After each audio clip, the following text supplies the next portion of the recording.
Olá, boa noite. Boa noite. Vaticano inicia preparativos para a organização do Ano Santo de 2025. Direito à liberdade religiosa. A ação de uma freira pode representar conquista para religiosos no Brasil. Em meio à guerra na Ucrânia, a ação da igreja ajuda civis que buscam proteção. Uso de máscara deixa de ser obrigatório em locais abertos do estado de São Paulo. Pedidos de cassação de Arthur Duval são unificados pelo Conselho de Ética na Assembleia de São Paulo. Ministério da Saúde autoriza repasse de recursos para assistência às vítimas de deslizamento em Petrópolis. Pix bate recorde de quase 60 milhões de transações num único dia.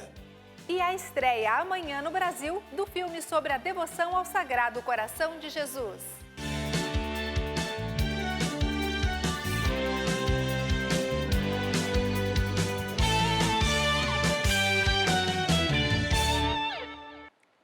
Começamos esta edição do Canção Nova Notícias com um olhar para a organização do próximo Ano Santo na Igreja, que vai acontecer em 2025. Os preparativos para o jubileu já começaram.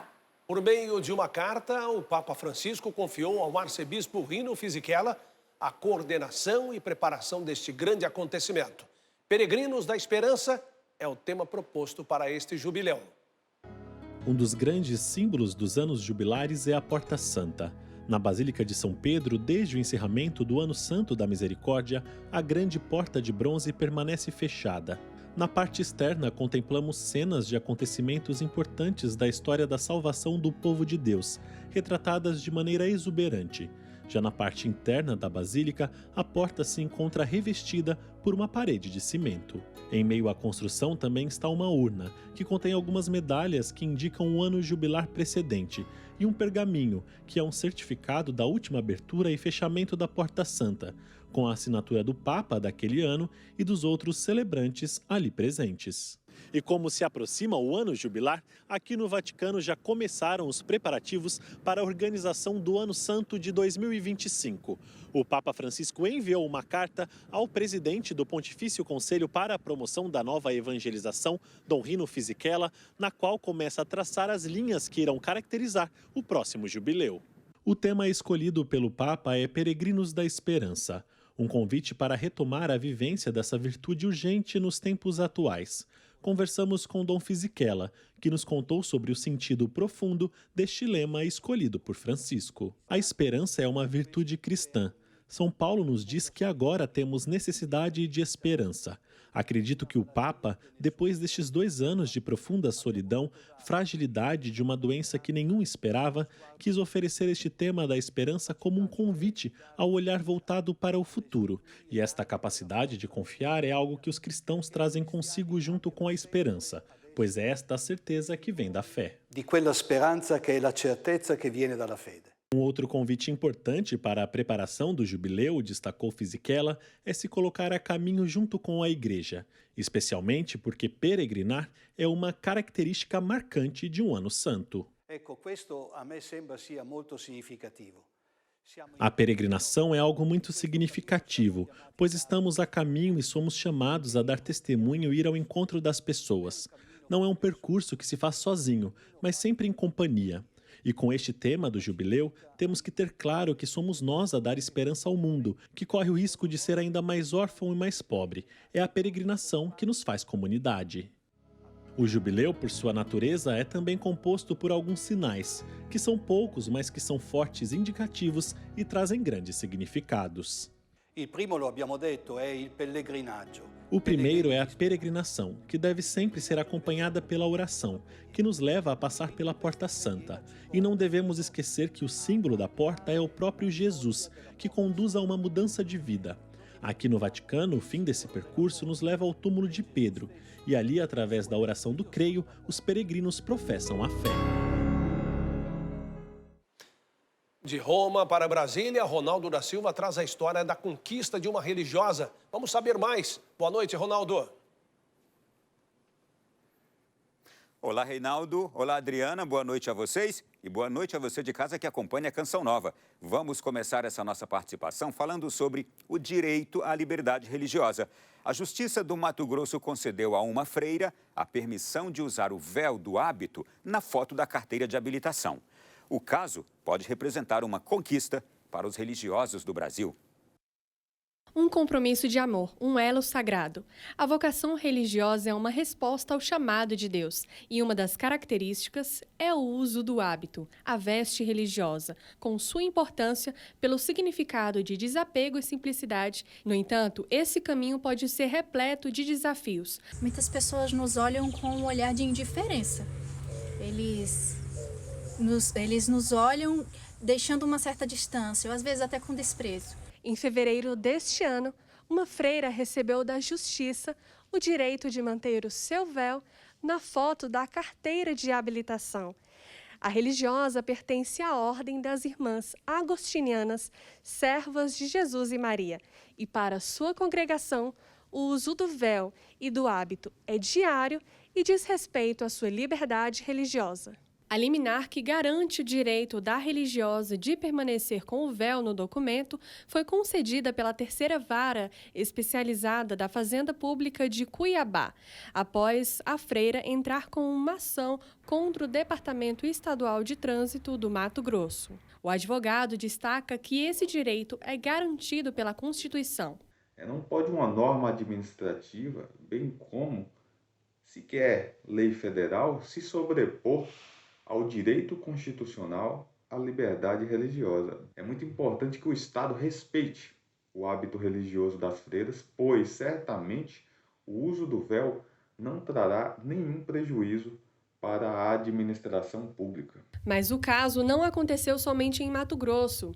A irmã Grace Maria, da comunidade Filhas de Maria, em São Paulo, passou por uma experiência parecida. Eu me senti constrangida numa situação dessa, porque eu fui também fazer a minha documentação e me senti obrigada pelas pessoas que estavam fazendo a tirar o meu hábito. Eu vivenciei isso, então eu acredito que é uma conquista muito grande para todos nós.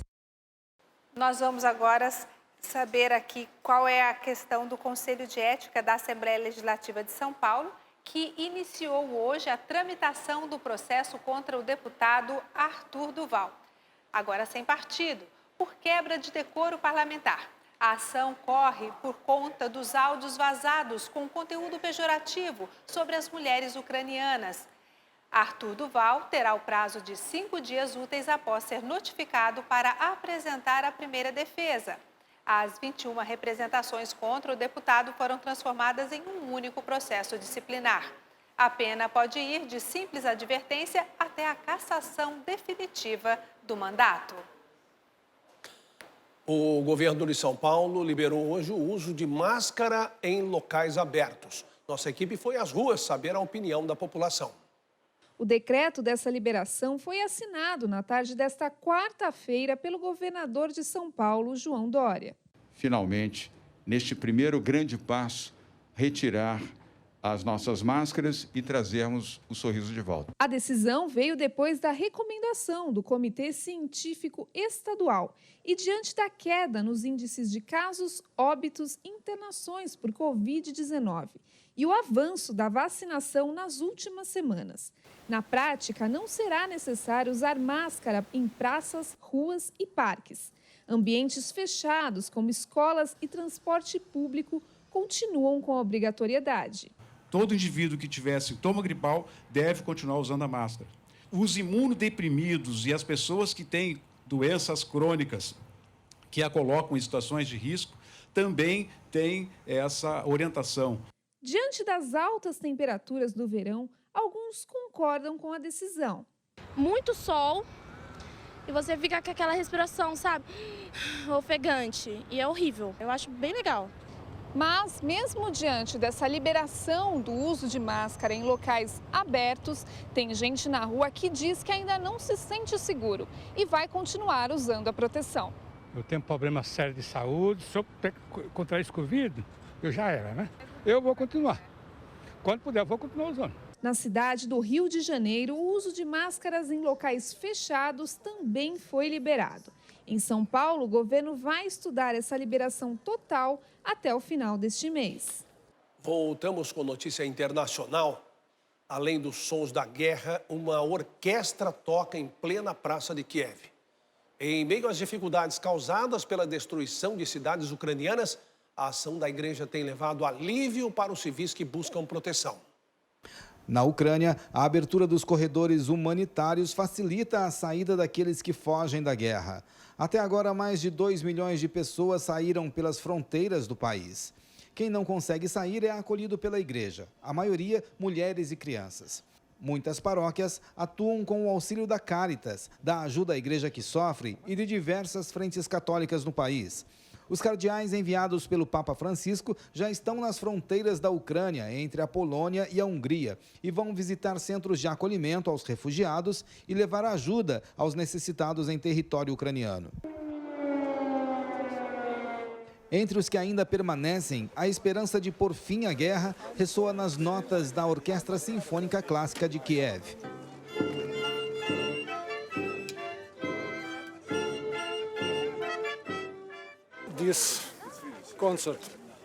O concerto, de acordo com o regente, é uma ação de paz e apoio ao presidente Volodymyr Zelensky e serve para chamar a atenção do mundo pelo fim da guerra. A orquestra tem cerca de 70 integrantes, mas apenas 20 deles ficaram em Kiev.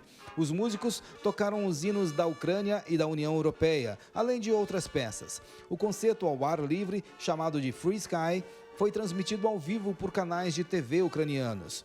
As forças de defesa do país estavam nas ruas ao redor e verificavam veículos atrás de barricadas e fortificações. Nos ares da Ucrânia, além dos sons da guerra, ecoam assim a melodia da vida, a harmonia da paz, as notas da esperança de um povo que luta pela liberdade.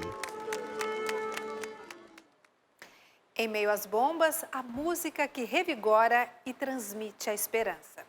E esta guerra já afeta a economia em vários países. Aqui no Brasil, o presidente se movimenta para baixar o valor do combustível. Ronaldo da Silva. Exatamente. Nós voltamos para falar sobre as discussões a respeito do preço dos combustíveis. O presidente Jair Bolsonaro estava com uma viagem marcada para participar de 2 compromissos em Duque de Caxias, no Rio de Janeiro, mas cancelou a agenda para se reunir com ministros no Palácio do Planalto. O objetivo? Discutir a alta do preço dos combustíveis. A repórter Camila Castro acompanhou essa nova reunião. Camila, o que o governo divulgou, ou se divulgou alguma solução a respeito desse encontro? Boa noite. Oi, Ronaldo, boa noite para você, boa noite a todos. Até o momento, o resultado dessa segunda discussão ainda não foi divulgado. Ontem, aqui no Palácio do Planalto, os ministros do governo avançaram nas negociações para criar um subsídio federal com o objetivo de segurar o preço dos combustíveis. Diante da disparada do valor do barril de petróleo no mercado internacional, por causa do conflito entre Rússia e Ucrânia, o aumento no preço dos combustíveis seria transitório, de 3 meses, e teria um custo de cerca de 25 bilhões de reais. E pelo menos 2 reuniões já aconteceram hoje para discutir esse assunto. O presidente Jair Bolsonaro, inclusive, cancelou 2 compromissos que teria no Rio de Janeiro para participar dessas reuniões que aconteceram, então, durante o dia aqui em Brasília. E todo esse esforço de vários encontros da equipe do governo tem como objetivo evitar que o litro da gasolina chegue a R$10 aqui no país. E quem sabe aí, né, o Palácio do Planalto decidiu, então, esperar o projeto de lei que está sendo discutido no Senado sobre a questão do ICMS. A previsão é que esse projeto seja votado ainda hoje. Então, o governo, o Palácio do Planalto, está aguardando essa votação que deve acontecer ainda hoje no Senado, perdão. E olha, agora um outro assunto, a China intensificou a repressão religiosa no país. Para divulgar qualquer tipo de material religioso na internet, é preciso obter uma licença do governo comunista. Segundo os especialistas, a medida afeta a liberdade de culto e de expressão. Nós preparamos uma reportagem sobre isso, vamos ver agora. Há uma semana, os cristãos que vivem na China estão proibidos de realizar cultos e reuniões online de religiões não autorizadas pelo Partido Comunista Chinês. A nova lei prevê que o acesso legal à internet para fins religiosos só seja concedido aos chineses que participarem de atividades realizadas pelas religiões autorizadas. A Igreja Católica Apostólica Romana e outras 3 religiões protestantes estão incluídas na lista de permissões. E ainda Ainda assim, todos os conteúdos passarão por uma minuciosa análise, a fim de confirmar que os ensinamentos estejam de acordo com os princípios do Partido Comunista que rege o país. Para a Organização Mundial Portas Abertas, que apoia cristãos em mais de 60 países, a medida afeta a liberdade de culto e de expressão. As atividades também nas mídias sociais, no WeChat, no WhatsApp chinês, também são monitoradas. Então, todas as pessoas, especialmente os cristãos, são afetados pelas novas medidas e pelo controle cada vez mais intenso do governo e do Partido Comunista. As instituições religiosas que descumprirem a lei podem ser punidas por meio de advertência administrativa.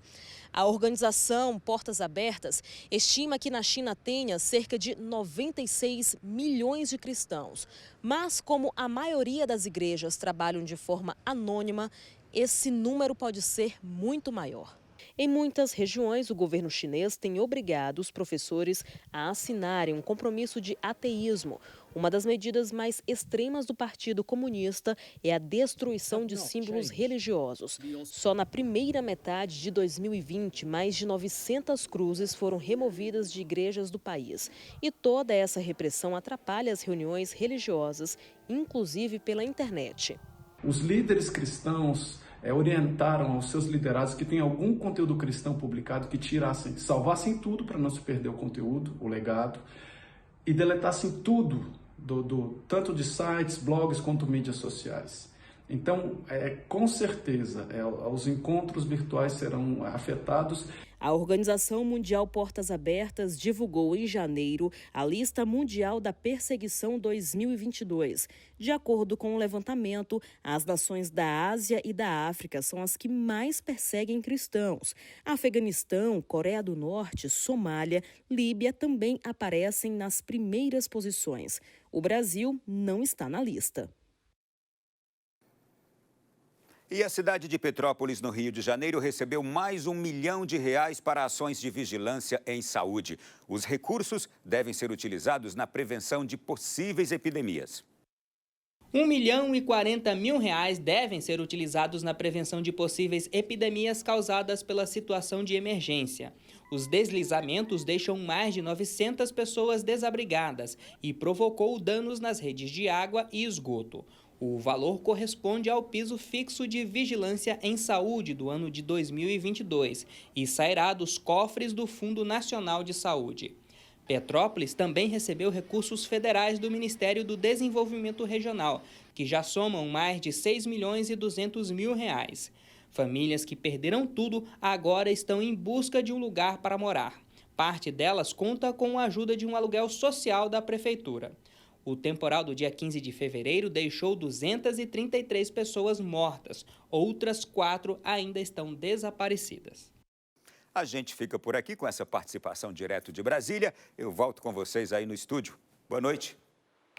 Boa noite, Ronaldo. Muito obrigada. E nesta quinta-feira, a instabilidade aumenta no sul do país. Vamos chamar a Yara Naires, que tem as informações. Boa noite, Yara. O que tem causado esse tempo instável? Olá, Reinaldo. Boa noite, Adriana, e a você aí de casa. Um sistema de baixa pressão atrelado a uma frente fria deixa mais áreas com nebulosidade e a chuva ganha proporção e intensidade na região sul. Tem alerta para temporais nos 3 estados, principalmente no oeste e leste de Santa Catarina e norte do Rio Grande do Sul. No sudeste, a chuva se espalha por mais áreas, mais forte sobre o extremo sul de São Paulo. Tempo firme no sul do Rio de Janeiro e norte de Minas Gerais. Conferindo agora o centro-oeste, a chuva estará mais concentrada ainda sobre o Mato Grosso. No Distrito Federal, o sol vai deixar o dia quente e sem chance de chuva. As temperaturas variam entre 17 e 29 graus em Brasília. A umidade no norte estará alta nesta quinta-feira, atingindo máxima de 61% entre Amapá e Pará. O risco de temporais prossegue sobre o Amazonas, Pará, Amapá, Tocantins e neste trecho de Roraima, com máxima de 30 graus e mínima de 23 em Palmas. O dia será de sol e pancadas de chuva em grande parte do Nordeste. A chuva acontece de forma mais intensa no Maranhão, norte do Piauí, Ceará e no Rio Grande do Norte, com máxima de 32 e mínima de 24 graus em Natal. Reinaldo, Adriana. Estamos de volta agora para falar de economia, porque ontem a Fundação Getúlio Vargas divulgou um indicador relacionado a fontes de pressão inflacionária e evolução de preços de produtos e serviços, o IGPDI. Em fevereiro, fechou com taxa menor do que o ano passado. Em contrapartida, a taxa Selic está em alta. Entenda mais na reportagem de Jean César e Messias Junqueira. A avaliação econômica do Índice Geral de Preços Disponibilidade Interna analisa a variação do custo dos produtos no período de um mês. A redução de 1,5% em fevereiro não representa muito, frente aos índices da inflação. Ela é ainda pequena, porque 1,5% é alto ainda, né? Nós estamos vivendo uma situação muito grave na economia. Por quê? Porque já vínhamos com uma economia brasileira desorganizada, desajustada. Em paralelo a isso, o que vem preocupando diversos brasileiros é a taxa Selic. Sua elevação, que influencia na taxa de juros de todo o país, teve uma alta expressiva no período de um ano, saltando de 2% para mais de 10% este ano. Nós estamos com uma situação econômica externa desfavorável, com tendência a aumento de preço. Então nós vamos aplicar um juro mais alto, desestimular a pessoa a comprar. Porque se você desestimula as pessoas a comprarem, menos pessoas comprando, o que vai acontecer? Vai sobrar produtos. O setor imobiliário dribla os desafios das taxas elevadas, com alternativas para quem espera a tão sonhada casa própria. Tem várias formas de financiar o imóvel, não somente com financiamento imobiliário, também tem consórcio. O que está acontecendo bastante, às vezes a pessoa ia comprar um imóvel pronto e está fazendo o terreno de construção que sai mais em conta. Victor e Giovana compraram a casa própria no ano passado. Na época, a taxa Selic alcançava a histórica marca de 2%. E mesmo com juros reduzidos, os preços assustavam. Assusta, mas só acreditar que sempre é possível. Que dá certo, que dá certo. Sempre surge alguns imprevistos, alguns obstáculos, e a gente dava uma corrida atrás, se virava para conseguir superar. Por outro lado, o economista destaca que este é um bom momento para realizar investimentos. Porque ao invés de comprar, quem tem dinheiro, ele aplica o dinheiro, faz aplicações financeiras, porque as aplicações se tornam mais interessantes. É o momento que nós estamos vivendo agora. Facilidade e praticidade são algumas das características do Pix, plataforma de transações financeiras que conquistou grande parte dos brasileiros. Sim, um novo comportamento que favoreceu a imersão digital da população e ao intenso uso da ferramenta. Juliele costuma dizer que não anda mais com dinheiro na carteira. A justificativa para essa afirmação é o uso da tecnologia. Na sua correria do dia a dia, trabalho, filhos, você vê que você consegue fazer um Pix e um pagamento de qualquer lugar e não atrasar as suas contas. Fiz 2 chaves, no CPF como no e-mail também, e algumas eu comecei a deixar salvo. A plataforma Pix bateu um novo recorde. Mais de 58 milhões e meio de operações foram realizadas em tempo real em um único dia de março. Muita facilidade a um clique de distância. Pagando em dia, às vezes você tem desconto, principalmente como escola dos filhos. Isso facilita muito. Hoje eu faço por Pix. Conta de manicure, depilação, academia, tudo eu faço por Pix hoje em dia. No ano passado, o Pix já havia superado o número de TEDs e DOCs realizados no Brasil. E a expectativa é de que a ferramenta possa se tornar cada vez mais comum entre os brasileiros pelos próximos 10 anos no formato de pagamento. Disponível 24 horas por dia, são muitos os lugares que já se adaptaram ao Pix. Mas é preciso atenção como golpes. As instituições, elas não costumam pedir as suas senhas, elas não costumam pedir os seus dados, elas não costumam enviar boleto via link, ou mensagem de texto. Teve dúvidas? Entre em contato com a instituição com a qual você está transacionando, ou seja, fazendo uma compra ou um pagamento, para que a gente não forneça dados que são sensíveis. Então é importante que nós tenhamos atenção a esses detalhes. Vamos falar novamente com o Rodrigo Luiz, em São Paulo, que traz um alerta sobre golpes. Conta para nós, Rodrigo. É isso aí, Reinaldo. Boa noite para você, boa noite a todos. Agora sim, ao vivo de São Paulo. Olha, o assunto é importante, atenção aos golpes. A cada 7 segundos, um brasileiro sofreu tentativa de golpe em janeiro. Os dados são de um levantamento da Serasa Experian. A maior parte das tentativas de golpes aconteceu em bancos e cartões. Foi numa segunda-feira. Fernanda recebeu uma mensagem no WhatsApp seguida de um coração. O golpista dizia que era a filha dela, que o aplicativo do banco estava com problemas e que precisava realizar uma transferência para uma amiga, no valor de R$ 1.950. Foi aí que eu desconfiei. Aí eu falei assim, então me manda a chave, que eu esqueci a chave. Mas na verdade eu tenho a chave dela, né, já salva no meu aplicativo do meu banco. Quando mandou um e-mail assim totalmente diferente, um nome que não tinha nada a ver com o nome dela. Aí eu falei assim, espera que daqui a pouco eu tô em casa, eu te dou o dinheiro na sua mão. O principal golpe que existe, ele é sempre relacionado a mensagens de WhatsApp ao pai ou à mãe. Eles têm informação de um grande vazamento de dados que aconteceu há mais ou menos um ano, né, a nível nacional. E esse vazamento de dados, ele consegue fazer uma relação do CPF, dos genitores da pessoa, dos pais. Em janeiro deste ano, de acordo com a Serasa Experian, a população brasileira sofreu uma tentativa de golpe a cada 7 segundos, alta de 16% em relação ao mesmo mês de 2021. Ao todo, foram 375 mil operações suspeitas.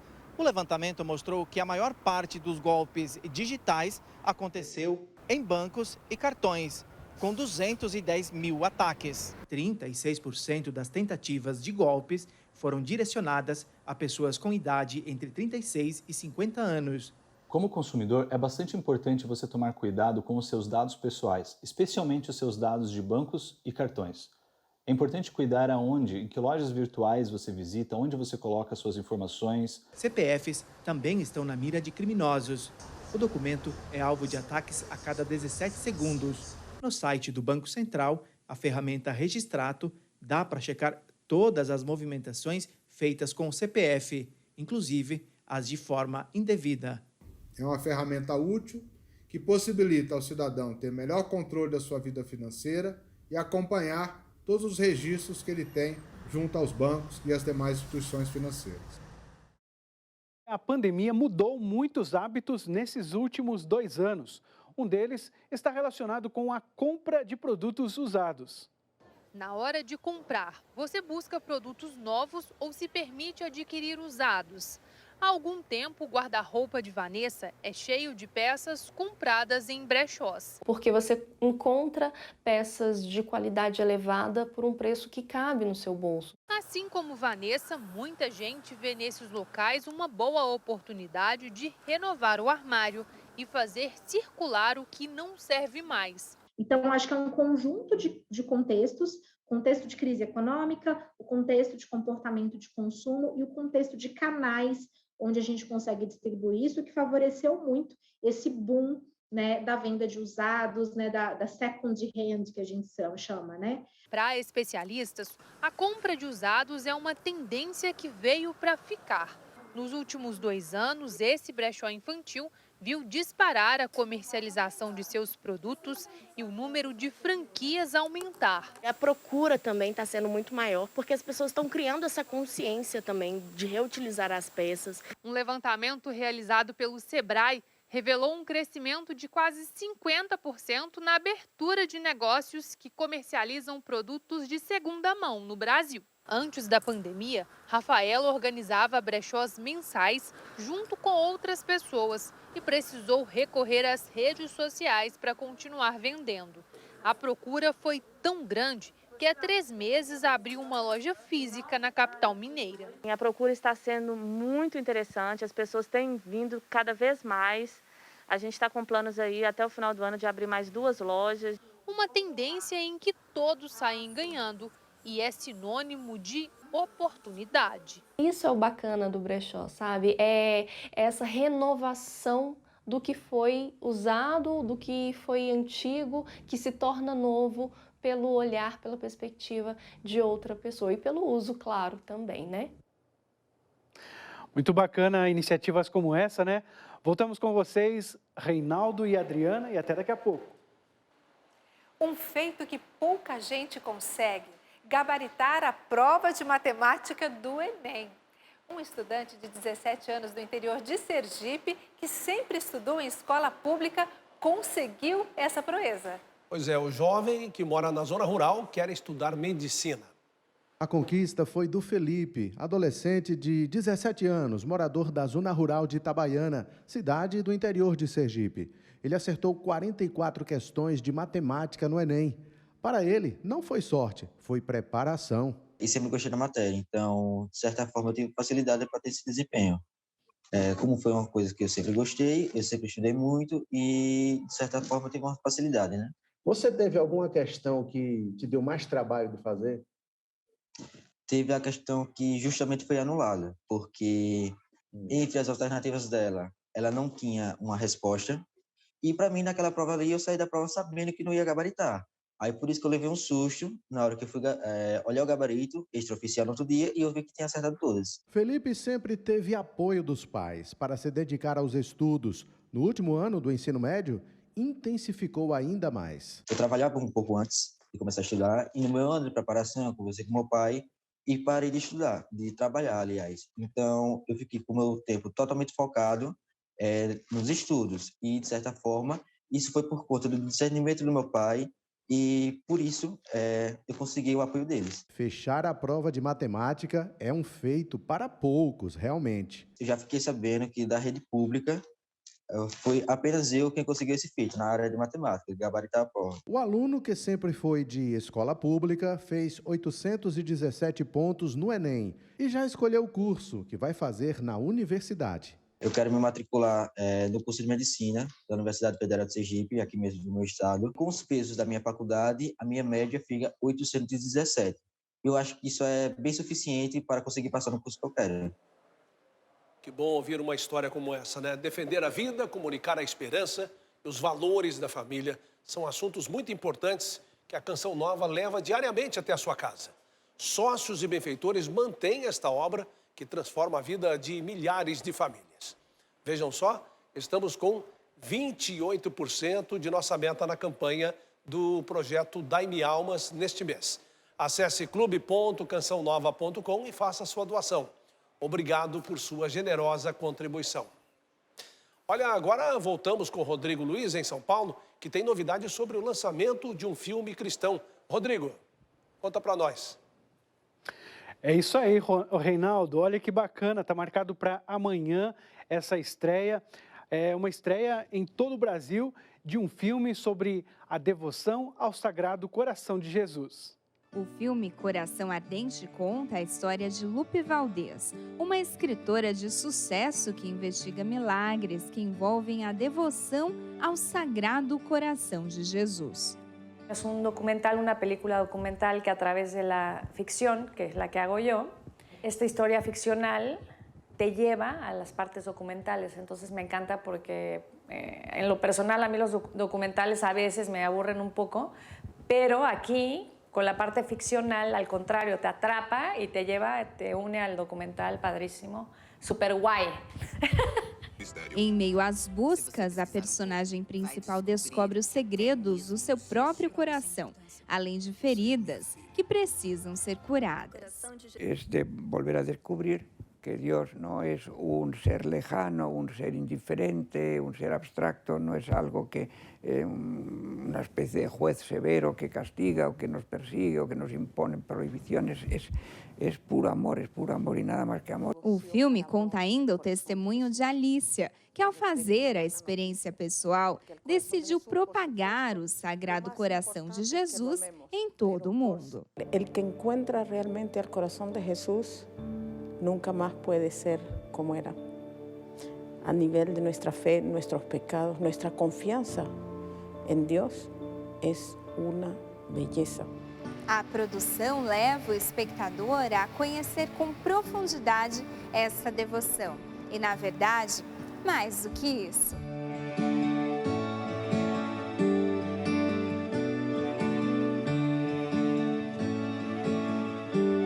es una historia sobre el Sagrado Corazón de Jesús, es una invitación para hacer una experiencia viva del Sagrado Corazón de Jesús que es vivo. Está basado en algo real, que es el corazón de Jesús. Está basado en los milagros que son reales, o sea, los puedes comprobar. Históricamente son reales lo que ha sucedido. Aqui está meu coração. É isso aí, olha, chegamos ao final desta edição, mas amanhã logo cedo tem Canção Nova Notícias. Após o programa Sorrindo para a Vida, a Danusa Rego traz as principais notícias do dia. Boa noite, Adriana e Reinaldo. Até amanhã. Bom, acompanhe as notícias da Igreja, do Brasil e do mundo em noticias.cançãonova.com. Está tudo lá. Pois é, assista em instantes às 8 horas a transmissão da adoração ao Santíssimo e a partir de 8h30 a Santa Missa do Clube da Evangelização, direto do Santuário do Pai das Misericórdias. A gente se vê amanhã. Uma boa noite para você. Boa noite, paz para você.